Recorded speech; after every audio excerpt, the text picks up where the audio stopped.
Countdown for blast off. X minus 5, 4, 3, 2, X minus 1, fire.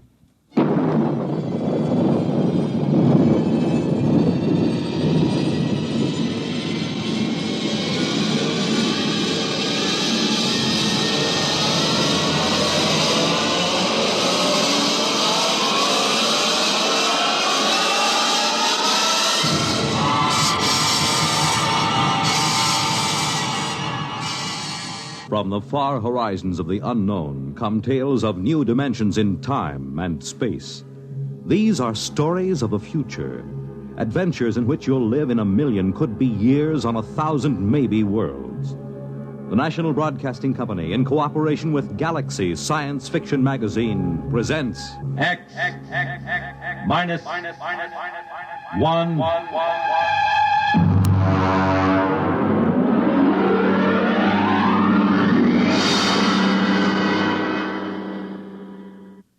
Tonight, End as a World by F.L. Wallace. But first, hear this. When the place is fine and the time is right, when the moon is low and the stars are bright. You make it Pabst, 'cause Pabst makes it perfect. Yes, Pabst makes it perfect. Just as we always have ever since 1844. So next time, you make it Pabst, because Pabst makes it perfect. America's Blue Ribbon beer from the Pabst Brewing Company, Milwaukee, Wisconsin. Yes, Pabst makes it perfect.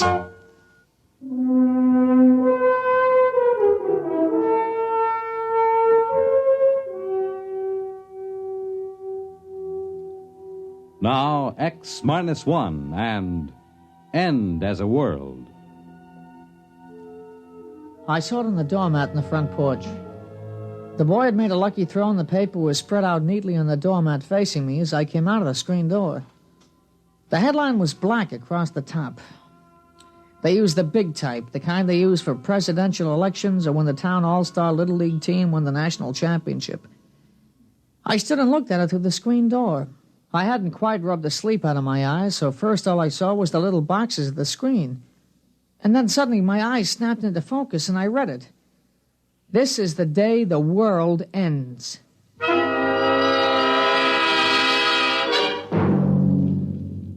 Pete, come in and eat your breakfast. Well, just a minute, Ma. Now, you leave the newspaper alone. You can read it later. Come on now, the eggs are getting cold. Yeah, but Ma, it's today. Well, what's today? Well, look at the headline. That's the only thing on the front page. Well, look. This is the day the world ends. Oh, that. Well, world's end or no, I won't have you eating cold scrambled eggs. Now, you sit right down and eat your breakfast.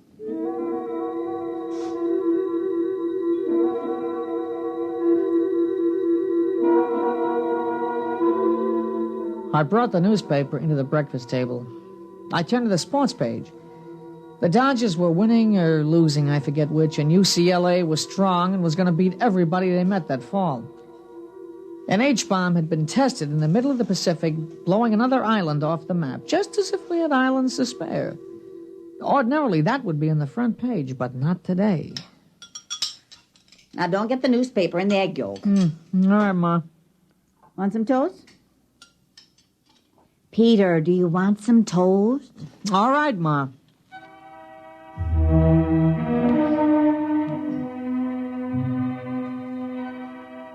It was Saturday. Big things always seem to happen on Saturdays. I ate breakfast and got up. I had the usual things to do, like mowing the lawn, for instance, but I skipped it that day. There wasn't any use mowing a lawn on a day like that. I went out remembering not to slam the door. It wasn't much, but it showed thoughtfulness. I went past the church and looked at the sign that was set diagonally in the corner so it could read from both streets. There it was in big letters, quoting from the papers. This is the day the world ends. Dr. Davidson scheduled a prayer meeting for the calculated time. It was a bright day. People were out walking or just standing looking at the sky. It was too early to look up. Hey, Pete! Pete, here you are! Catch! Here! Hey! Who showed you how to throw a football? Here! Get this! Hey, nice pass! Here you are, lateral. I got it. Here, throw me a long one, huh? I'll run out on that button hook. No, look, I don't feel like it, not today. What'll we do? Oh, listen, the new issue of Popular Rocketry came in down at Grover's. Yeah, I saw it. Or we could go down and see Howie. All right. Pete? Peter? Hey, your mother wants you. Yeah, what is it, Ma? Now, don't go too far. I've got some things I want you to do. What? I want you to help me move some trash out of the basement and help me move some of the potted plants around in front. Ma, what's the use of doing things like that on a day like today? Never mind. Now, you come back by 11 o'clock, you hear? No. Come on. Howie's probably down at Grover's. Hey, look at this high hurdle. I'll go right over the sign. Here I go. Olympic star Paul Smithfield.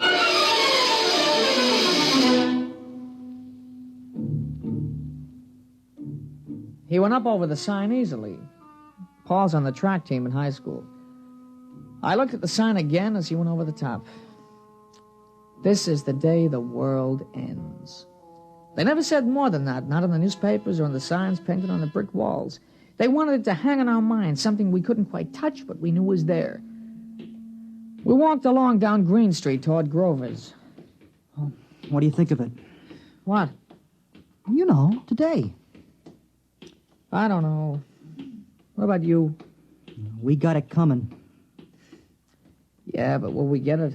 I don't know. Hey, look. It's going to be nice and bright today. Yeah, it is now. Might cloud over. Yeah, it won't matter. It'll split the sky when it comes. Hey, you hear the new song? Some disc jockey wrote it. I love you, love you. Hey, it sounds awful. Oh, listen. I love you, till the day the world ends. I love you, till my heartbreak mends. And a lot more guff like that. You know, it seems awful. I mean, making a song on a thing like that, you'd think they'd have more respect. Well, why shouldn't they cash in on it? How about that contest on TV? What will you do on the day the world ends? In 25 words or less. You know, some people would do anything for a buck. Yeah. You think they'd have some, I don't know, some understanding of how important it is. Well, they do. You should see the souvenir stands on Main Street. You know, pennants saying the end of the world, stuff like that. That's disgusting. Grover's has an end of the world Sunday. Joey Tripp had one last night. It was really the end. Yeah, he's a pig. Yeah, it sure is. Boy, it was really something. With nuts on top.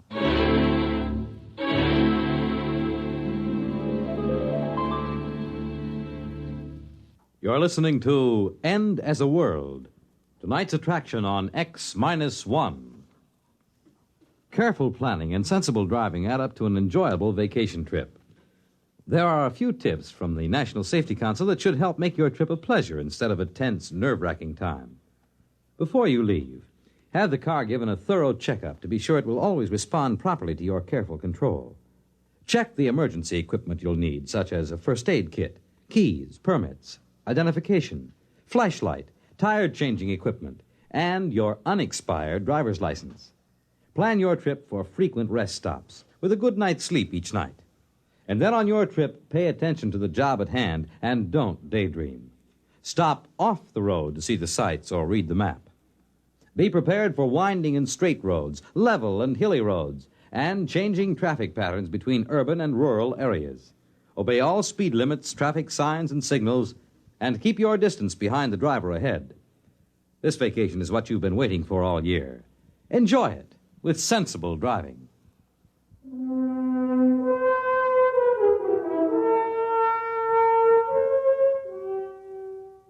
Now back to X-1 and End as a World. We went on to find Howie. He's a little guy, but he can throw a football further and faster than anybody else on the team.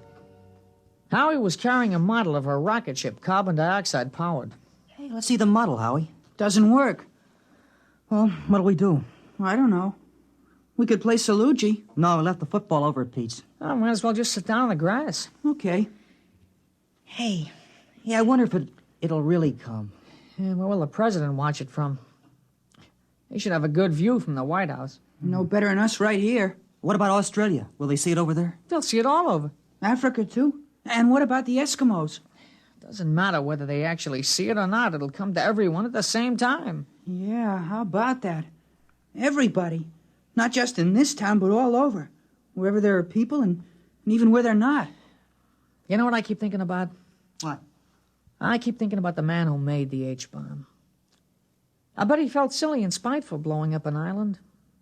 I mean, somebody might have wanted to live on it if he just left it there, you know? Yeah, bet he feel pretty small with his old H-bomb after today.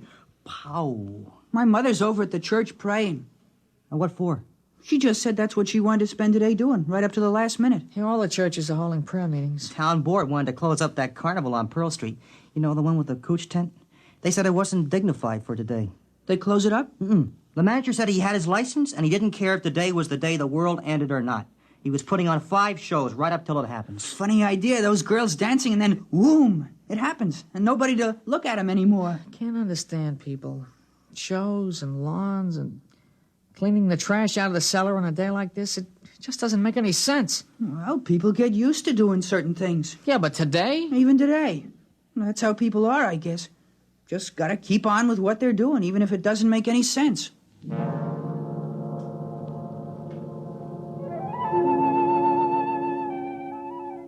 Now, we talked about it for a while, but we talked it out long ago. There was really nothing new we could say. Every once in a while, we'd look up at the sky, but it wasn't going to come until it got here. Finally, I went home for lunch. Now, you sit still and eat your lunch. Oh, Ma. It'll happen without your help. It's going to be all right. You think so? I think so. I'll give you your allowance now.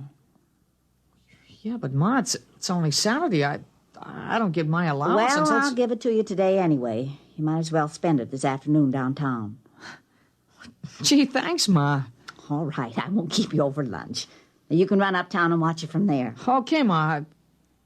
You gonna go? Of course I'm not. Why should I get into that mob? I can watch it just as well from here.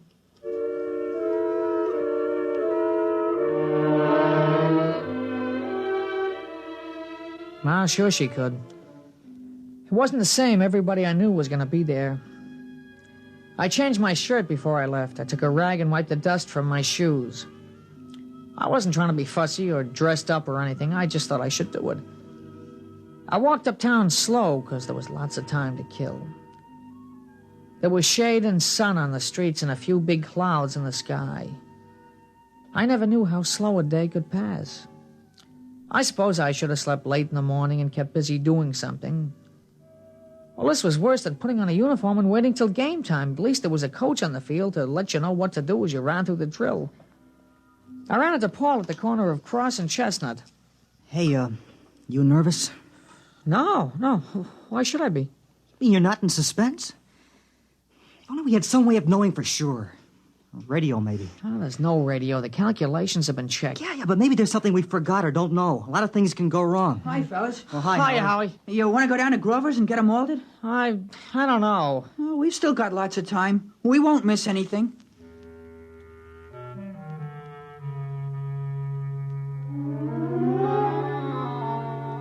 We all went down and had malteds at Grover's. The television was on. They were showing a street in India with people looking up.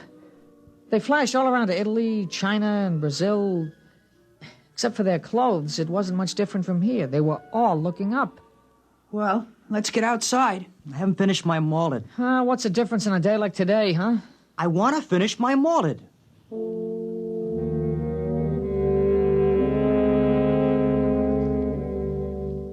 Outside, I noticed there was a slight overcast. The big billowing clouds had passed, but this was worse. I hoped that it would clear away in time, not that it really mattered. Hey, it's a pretty big crowd for a Saturday, huh? Well, this isn't a usual Saturday. What time is it? I don't know. You got to watch, Paul? No. We can see the clock on the merchant's block from the corner. Come on.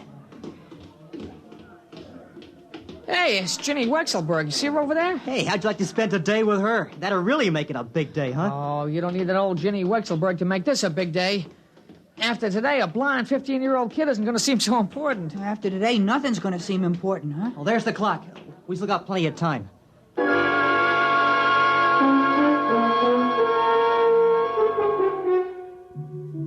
We just walked around. A few other kids from school passed by, and we stopped. It was getting closer. The space between the minutes was getting longer and longer. Hey, I'm hungry. I want to go back and get a candy bar. You're crazy. It's almost time. I got a couple of minutes. Look. Well, you just had them malted. I don't know. I'm hungry. I mean, I got a right to eat a candy bar before it happens, don't I? How can you think about food? It's only 1 minute. Well, all right. I just wanted to get one last candy bar, that's all. You think we could see better if we went across the street? It doesn't make any difference. It's going to be all over the world.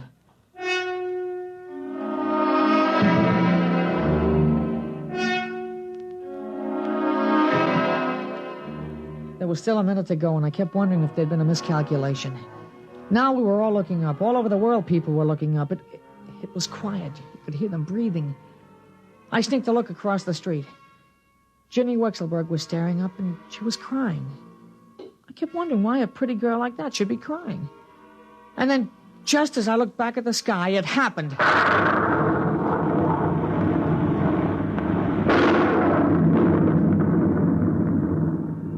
It came, the flash across the skies, a silver streak, the biggest vapor trail there ever was. It went from this side to that side in no time.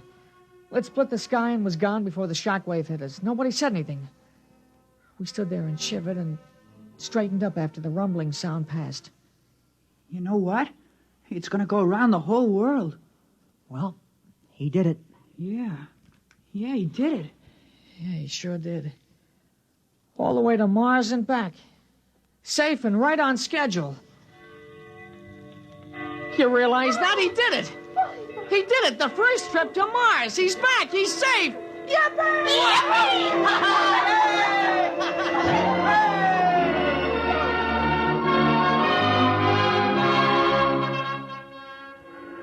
The factory whistles down by the river started blowing. The bells of the Baptist, the Congregationalist, and the Roman Catholic Church were ringing. We were all jumping up and down, shouting, screaming, laughing as the vapor trail slowly faded into the overcast. I grabbed a hold of somebody next to me, and all of a sudden I realized it was Ginny Wexelberg, and she kissed me, and I kissed her back. And we yelled louder than all the factory whistles. We had a right. It was just like the paper said. This was the day the world ended and the universe began.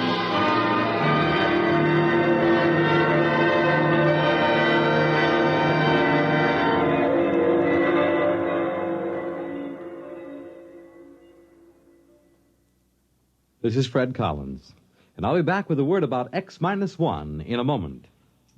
Hi, this is Walter O'Keefe. You know, they say there's nothing new under the sun, and maybe that's true, but there is something new under the moon, and that's Nightline. In Nightline, we think we found the way to use the intimacy as well as the lightning-fast maneuverability of radio in an hour-and-a-half package of high-voltage, different entertainment. We found the way to make the airwaves your magic carpet to wherever big things are happening. Anywhere in the country, for that matter, anywhere in the world. Now, let's say that your favorite comedian is performing at a Las Vegas nightclub. He's packing them in, and you've really got to have connections to get a table. Well, Nightline is that connection, and your radio is your ringside table. More things than you'd believe are happening in the so-called still of the night, and Nightline is your line to exciting entertainment after dark. My feeling is Nightline marks a new era in nighttime entertainment. Tune us in tonight over most of these NBC stations. You have just heard X-1, presented by the National Broadcasting Company in cooperation with Galaxy Science Fiction Magazine, which this month features William Morrison's novelette, The Sly Bunger Hop. To Colmer, it was the chance of a lifetime. He could hear opportunity knock.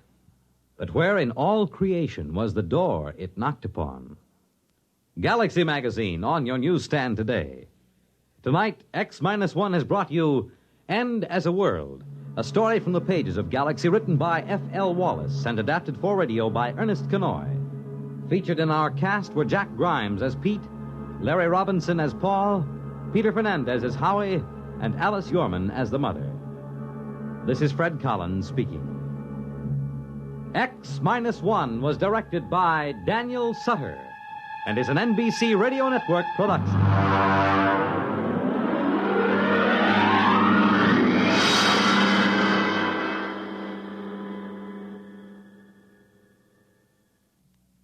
Next week on X-1, another exciting story from the pages of Galaxy. The Scapegoat by Richard Maples. If you saw a big teenage young bully beating up a helpless old man on the street, what would you do? Try to stop it? Or save your own neck by just walking away? Well, this is the story of a man who did stop it, of a newspaper reporter who not only rescued the old man, but took him home, hoping to develop a good angle for the newspaper series he was writing on juvenile delinquency. The Scapegoat tells of what happened then, of the terrible threat posed by this seemingly harmless old man to the unsuspecting reporter and his family. Be sure to hear it next week on X-1. Wondering what the weather will be like tomorrow night? Will it be cool? Will it be hot? Will it rain or not? Well, don't give it another thought, because NBC's Monitor has a weatherproof evening plan for you with excursions to 3 world-famous underground scenic spots. You'll go roving with Monitor on a 2.5-mile trip through Marble Cave in Missouri. You'll listen to the music of a stalactite organ in Luray Caverns, Virginia. And you'll visit the historic catacombs of Rome. Between trips underground, you'll hear another merry report on his vacation tour of Europe by comedian Jonathan Winters. And you'll rub elbows with international celebrities at a unique party in Toots Shor's famous restaurant in New York. There'll be music and news, too. In fact, there'll be something for everybody on Monitor.